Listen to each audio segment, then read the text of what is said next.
Assalamualaikum warahmatullahi wabarakatuh. Selamat pagi anak-anak. Bagaimana keadaannya? Sehat ya? Alhamdulillah sehat semua ya.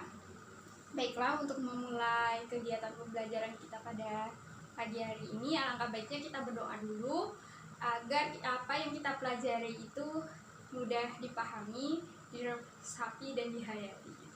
Baik, untuk memulai pembelajaran kita pada kali ini, marilah kita bersama-sama berdoa menurut kepercayaan dan agama masing-masing. Berdoa dipersilakan.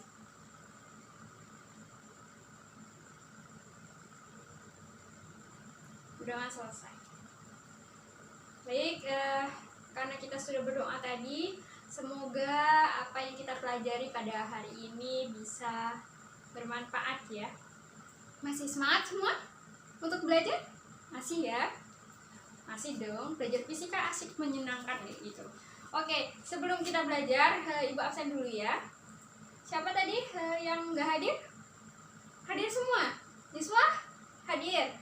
Sinyalnya hilang-hilang nggak? Hadir ya semuanya, paketan udah diisi ya. Oke, mantap ya. Udah hadir. Baiklah, Ibu mau tanya nih sebelumnya. Ibu mau tanya gimana ya? Misal Ibu punya 2 buah balon. Satu balonnya ukurannya gede banget. Yang kedua balonnya kecil banget. Kecil gitu kan. Terus manakah balon yang terbang duluan kalau kita lempar? Pasti yang mana? Yang besar apa yang kecil? Nah, disinilah kita akan mempelajarinya, yaitu yang dinamakan teori kinetik gas. Oke? Jadi, anak-anak semua, di dalam kehidupan sehari-hari kita, seringkali kita lihat peristiwa di mana terjadinya teori kinetik gas. Contohnya pada misal Euclides sedang menuntun motornya, ingin pergi ke bengkel untuk mengisi gas atau memompa sepeda motornya. Jadi pada saat Euclides memompa atau tukang bengkelnya memompa gas, apa yang terjadi? Gas akan masuk kan? Gas itu akan masuk pada pentil. Pentil itu yang berada pada pentil ukurannya kecil, itu ada di dekat ban untuk sebagai alat untuk memasukkan gas. Oke? Nah, di situ akan terdapat gas. Mengapa gas itu bisa masuk dan gelembung? Nah, itu berada pada ruang tertutup atau gas itu atau di dalam ban itu tertutup. Oke? Nah, disinilah kita akan mempelajari tentang teori kinetik gas. Sebelumnya, Ibu akan memberitahu kalian apa saja yang akan kita pelajari nantinya, yaitu tentang teori kinetik gas, sifat-sifat gas, dan hukum-hukum gas. Nah, sebelum kita masuk ke sini, ada yang masih ingat nggak materi kemarin? Tentang apa? Tentang usaha dan energi. Oke, pintar sekali. Jadi sekarang kita tidak membahas itu lagi ya. Masih ingat ya? Jangan dilupakan, oke? Oke, kita akan membahas tentang teori kinetik gas. Sebelum kita ke pembelajaran teori kinetik gas, alangkah baiknya kita menonton video dulu eksperimen dari Ibu. Kalian anak-anak semua bisa mencobanya dengan menggunakan nih gelas,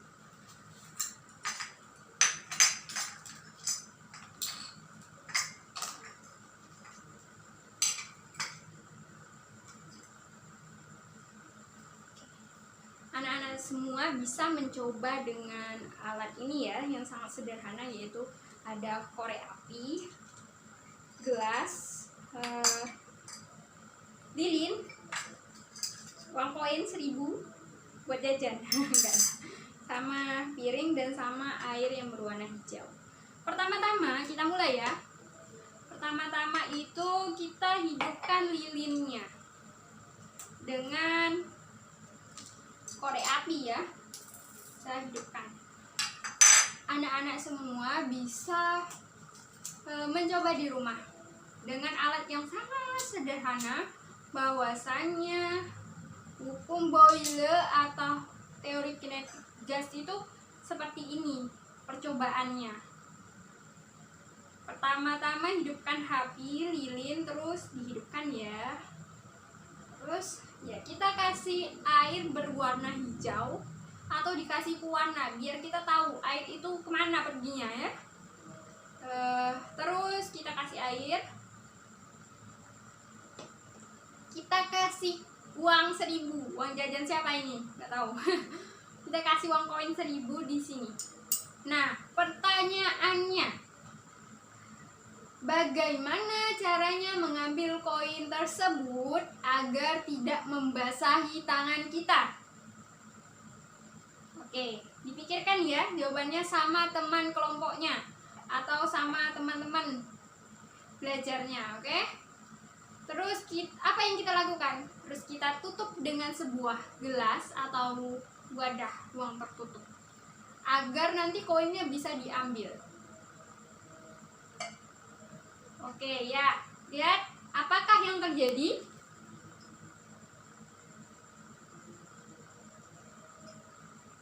Oke, nah kita lihat ya, yang terjadi itu adalah airnya masuk ke dalam. Ini karena apinya mati. Kalau apinya nggak mati, tadi airnya sepenuhnya masuk ke dalam, sehingga kita sangat mudah mengambilkan uang koin tanpa membasahi tangan kita. Nah, inilah eksperimen yang berkaitan langsung tentang hukum Boyle atau teori kinetik gas. Jadi, apa sih yang terdapat eksperimen ini? Apakah hal yang terjadi? Apa yang terjadi? Jadi, anak-anak semua bisa jadikan PR untuk menjelaskan apa yang terjadi pada eksperimen ini ya. Oke. Dari eksperimen tadi, kita dapat menjelaskan apa yang dimaksud dengan teori kinetik gas. Teori kinetik gas itu teori yang sangat sederhana. Mengapa disebut sangat sederhana? Karena kita hanya meninjau keadaan awal dan keadaan akhir. Jadi prosesnya itu kita abaikan. Nah, pada teori kinetik gas, yaitu teori kinetik. Kinetik itu adalah gerak, sedangkan gas itu adalah partikel yang sangat kecil. Jadi kita membahas tentang gerak partikel yang sangat kecil gitu. Di kimia sering ya bahas tentang partikel. Oke, kita lanjut ya. Gas ideal itu apa? Ada yang bisa menjawab nggak gas ideal itu apa? Gas yang sangat sederhana, Bu. Iya, pintar. Gasnya itu adalah gas yang mempunyai hubungan yang sangat sederhana pada sifat makroskopik. Jadi kita di sini akan membahas tentang sifat makroskopik. Apa yang dimaksud dengan sifat makroskopik? Sifat makroskopik itu adalah sifat yang dapat diukur dengan alat. Jadi tadi pada eksperimen ini kita dapat mengukur tekanannya dengan sebuah alat dan volumenya dan suhunya. Oke, temperaturnya atau suhunya. Nah, disinilah kita akan membahas tentang sifat makroskopik. Nah, terus ada juga nih namanya sifat mikroskopik. Sifat mikroskopik itu apa? Kebalikan dari sifat makroskopik, Bu. Iya, pinter nih, Swa. Sifat kebalikannya. Oke. Ada yang lain? Sifat yang dapat diukur secara teoritis, Bu. Iya, pintar. Itu merupakan sifat mikroskopik. Jadi sifat mikroskopik itu kita dapat menghitung secara teoritis seperti kecepatan partikel, energi kinetik, momentum partikel, dan gaya antar partikel. Nah, di sini kita tidak akan membahas sifat mikroskopik, akan tetapi kita akan membahas sifat makroskopik. Karena sifat makroskopik itu berkaitan erat dengan teori kinetik gas. Oke? Bisa dipahami ya apa yang dimaksud dengan teori kinetik gas? Partikel yang bergerak itu. Oke, pintar. Oke, selanjutnya kita akan membahas tentang apa saja sifat-sifat dari teori kinetik gas atau gas ideal itu. Apa ya? Dari video tadi yang kita amati, ada yang bisa jawab apa saja sifat-sifat dari kinetik gas? Sifatnya itu adalah partikelnya sangat banyak. Iya, partikelnya sangat banyak. Seperti ini ya di gambarnya. Ini partikel. Ini tadi dalam ruang tertutup.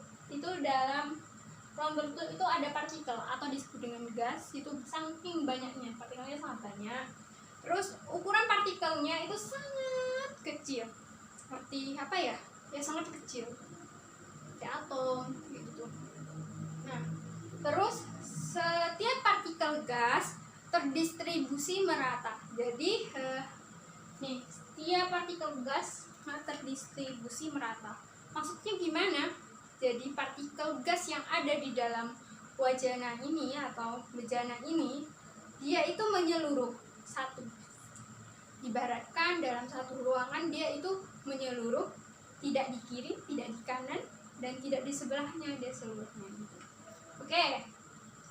Itu maksud dari partikelnya terdistribusi merata. Terus berlakunya hukum tentang gerak. Jadi pada partikel ya, partikel dalam ruang tertutup otomatis dia bergerak kan, sehingga dia terdapat hukum kedua Newton karena dia bergerak. Oke.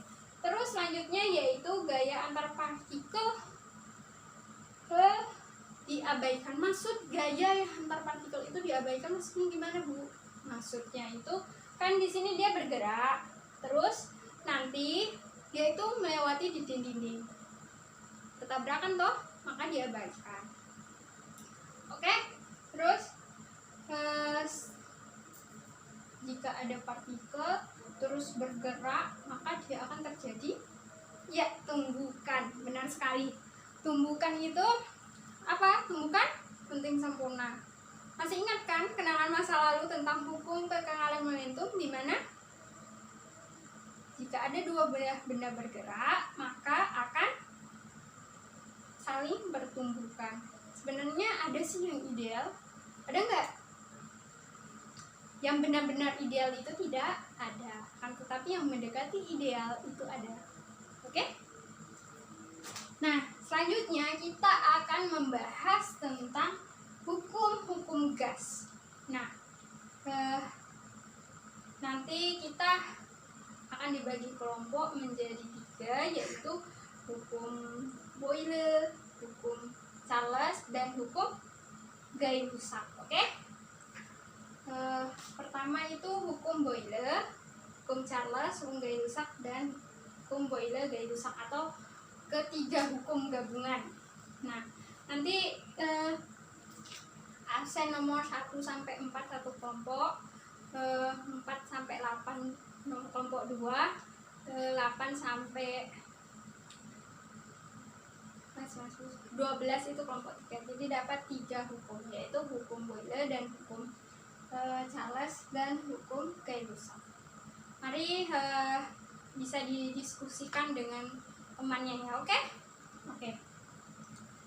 Lanjut dari pertama hukum Boyle, kelompok 1 ya. Kelompok 1 hukum Boyle.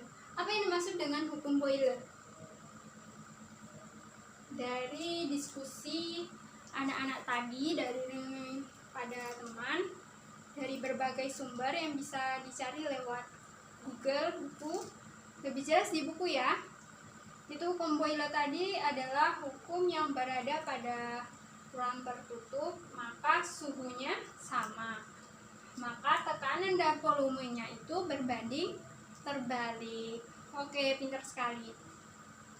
Jadi gini, hukum Boyle itu menjelaskan tentang P atau suhu atau temperatur itu keadaannya isotermal atau suhunya konstan. Jadi kita dapat menuliskan P P sama dengan konstan. Masih ingat gak pelajaran fisika kelas berapa? SMP. Jangan dilupain ya kenangan masa lalunya. Maka kita akan menurunkan ini menjadi P1 sama dengan P2.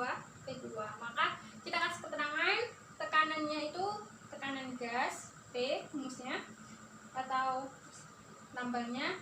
Maka satuannya itu N/m².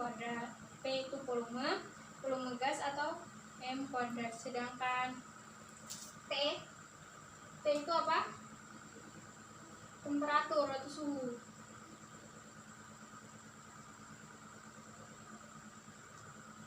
Itu Kelvin. Oke.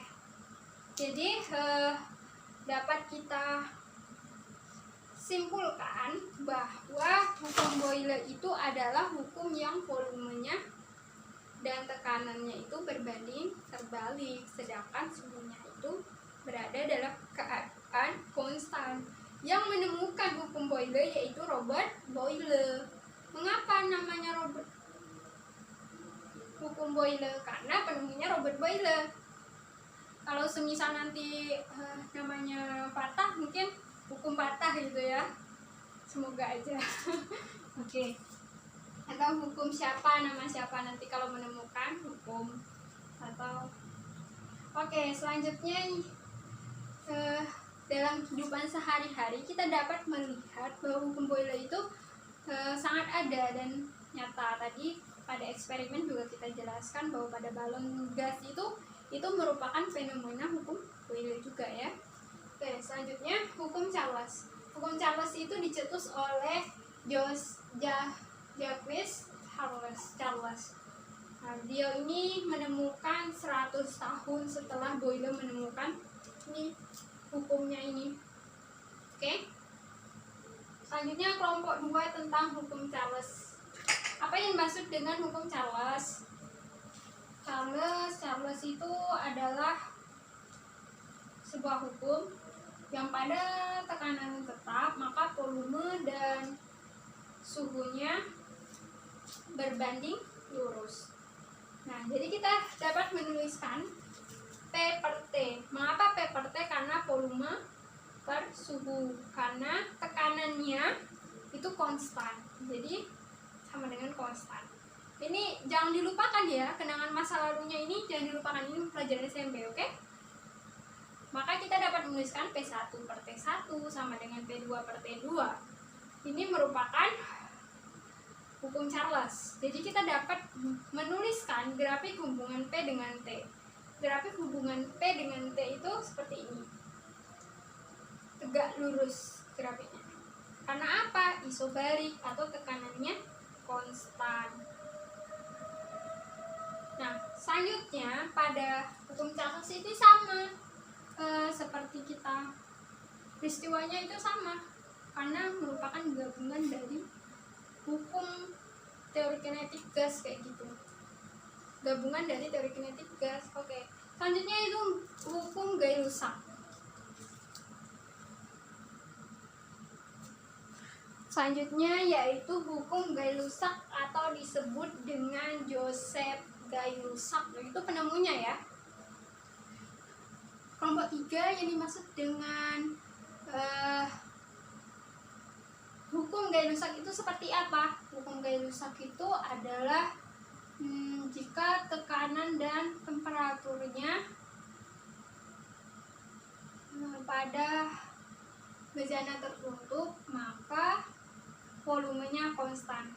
Iya, benar sekali. Jadi pada tekanan seperti ini. Tekanan suatu gas masanya tetap akan berbanding lurus dengan suhu mutlaknya saat volume dalam keadaan konstan.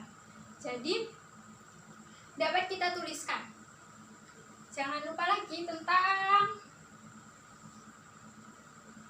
apa kenangan masa lalunya. P per T sama dengan konstan. Tekanan per temperatur sama dengan volumenya konstan. Maka kita menulisnya P1 per T1 sama dengan P2 per T2. Nah, grafik hubungan P dengan T dapat kita tulis dengan P, T, P P-nya konstan atau volumenya konstan. Makanya disebut isomerik atau volume konstan. Ini merupakan hukum Gay-Lussac. Jadi kita dapat membedakan dari ketiga hukum tersebut bahwasanya ada yang konstan. Kalau hukum Boyle yang konstannya itu suhunya konstan. Kalau hukum Charles yang konstan itu tekanannya. Sedangkan hukum Gay-Lussac itu yang konstan itu adalah volume. Jadi maka kita dapat menggambarkan sebuah grafik tentang hukum-hukum gas ideal. Nah, dari ketiga hukum tersebut dapat kita gabungkan menjadi satu, atau yang disebut dengan hukum Boyle atau Gay-Lussac, hukum Boyle Gay-Lussac. Nah, oke, anak-anak semua bisa dipahami kan ketiga hukum tersebut? Kalau pada hukum Boyle itu T atau suhunya itu konstan. Kalau pada hukum Charles maka tekanannya konstan. Kalau hukum Gay-Lussac itu P-nya konstan, volumenya konstan. Oke, kita masuk ke gabungan ketiga hukum atau disebut dengan hukum Boyle Gay-Lussac. Tadi semuanya udah menjelaskan dari beberapa kelompok ya, tentang kelompok 1 tadi hukum Boyle, dan kelompok 2 tadi hukum Charles, dan kelompok 3 tadi hukum Gay-Lussac. Kalau hukum Boyle Gay-Lussac itu kita dapat menuliskan ini, PP per T sama dengan konstan. Mengapa dia konstan? Karena ini kenangan masa lalu kalian di SMP ya. Karena pada tekanan dan volume per temperatur atau suhu maka hasilnya itu konstan. Oke. Misal PP sama dengan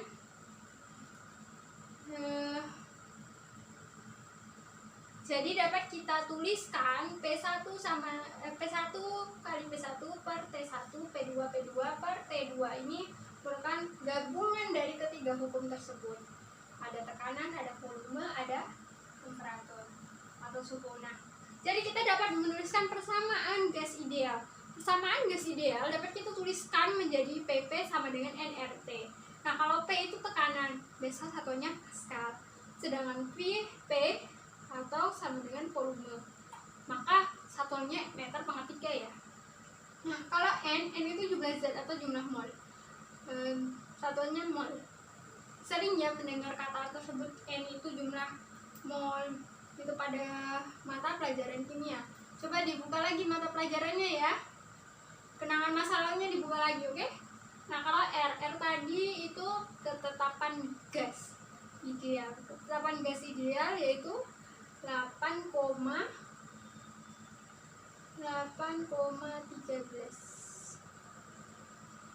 Joule.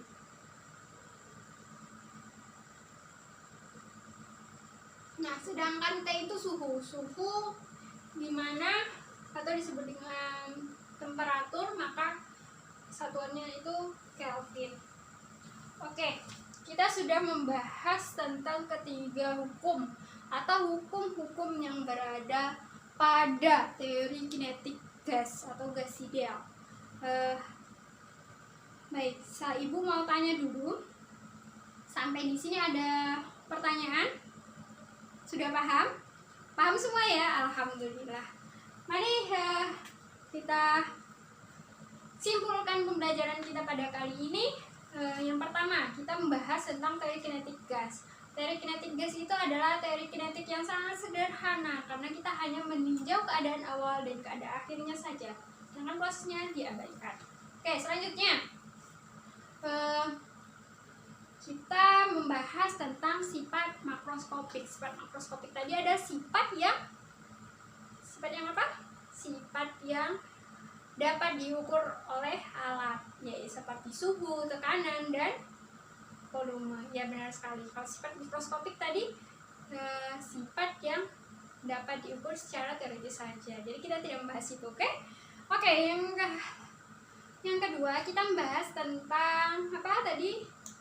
Sifat-sifat teori kinetik gas atau sifat-sifat gas. Apa tadi yang pertama? Sifat gas ideal itu apa?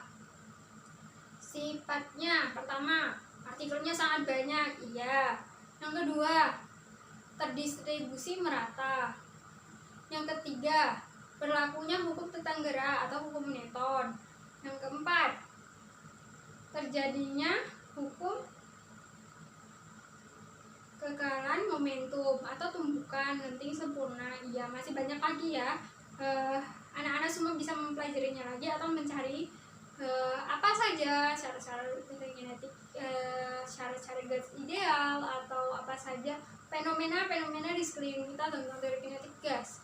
Oke, selanjutnya tadi kita membahas tentang hukum-hukum gas. Hukum-hukum gas itu ada 3. Apa aja? Hukum Boyle, hukum Gay-Lussac, hukum Charles. Oke.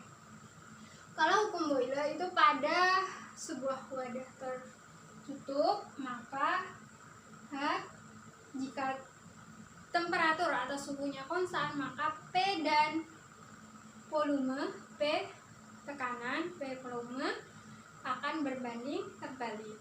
Nah, terus yang kedua, hukum Charles. Hukum Charles ini membahas tentang apa? Hukum Charles itu jika pada tekanan yang konstan, maka volume dan suhunya berbanding lurus. Nah, terus yang ketiga yaitu hukum Gay-Lussac. Hukum Gay-Lussac itu hukum apa? Hukum di mana jika volumenya konstan, maka tekanan dan temperaturnya akan berbanding lurus. Oke. Nah, dari ketiga gabungan tersebut, maka kita akan mendapatkan persamaan yang namanya persamaan gas ideal.